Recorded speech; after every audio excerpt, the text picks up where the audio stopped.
भारत के इतिहास की सबसे भयानक घटनाओं में से एक है जलियांवाला बाग नरसंहार घटना। और इस घटना का बदला लिया था आज़ादी के दीवाने क्रांतिकारी सरदार उधम सिंह ने। सरदार उधम सिंह की आज डेथ एनिवर्सरी है।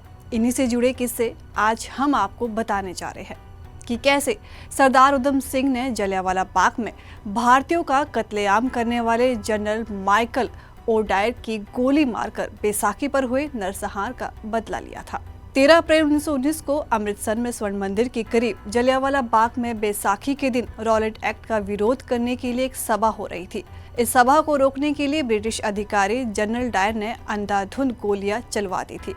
इस हमले में 1000 से ज्यादा लोग मारे गए थे, जबकि 2000 से ज्यादा घायल हुए थे। सैकड़ों महिलाओं, बुजुर्गों और बच्चों ने जान बचाने के लिए वहां बने गहरे कुएं में छलांग लगा दी थी, जिसके बाद घटना ने आजादी की आग को हवा दी थी।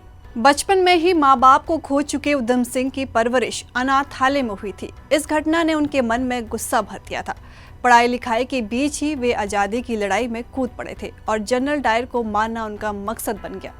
1934 में वे लंदन जाकर रहने लगे थे। 13 मार्च 1940 को लंदन के कॉक्सटन हॉल में रॉयल सेंट्रल एशियन सोसाइटी की बैठक थी। इस बैठक में डायर को भी शामिल होना था। उधम सिंह भी वहां पहुंच गए। जैसे ही डायर भाषण के बाद अपनी कुर्सी की तरफ बढ़ा, किताब में छुपी रिवॉल्वर निकाल कर उधम सिंह ने उस पर गोलियां बरसा दी, जिसके बाद डायर की मौके पर ही मौत हो गई। और इसके बाद उधम सिंह पर मुकदमा चला और 31 जुलाई 1940 को उन्हें फांसी दे दी गई। इस घटना को अंजाम देने के पीछे का कारण ये भी था कि जलियांवाला बाग में हुए नरसंहार के समय सरदार उधम सिंह उस समय वहां मौजूद थे, जिसके बाद सरदार उधम सिंह ने कसम खा ली थी कि उन्हें इस नरसंहार का बदला लेना है। इस नरसंहार ने सरदार उधम सिंह के अंदर गुस्सा और बदले की भावना जगा दी थी। बस फिर क्या था, उन्होंने अपनी पढ़ाई छोड़ दी और स्वतंत्रता की लड़ाई में लग गए और अपना मिशन पूरा किया। आपको ये भी बता दें कि उधम सिंह ने अपने जीवन में कई नाम बदले, कई देशों की यात्राएं की और कई पेशे भी अपनाए।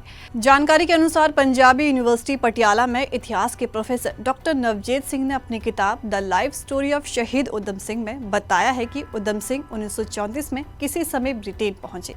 वे बताते हैं उधम सिंह सबसे पहले इटली पहुंचे, जहां वे 3-4 महीने तक रहे। फिर फ्रांस, स्विट्जरलैंड और ऑस्ट्रिया से होते हुए वे 1934 के अंत में इंग्लैंड पहुंचे।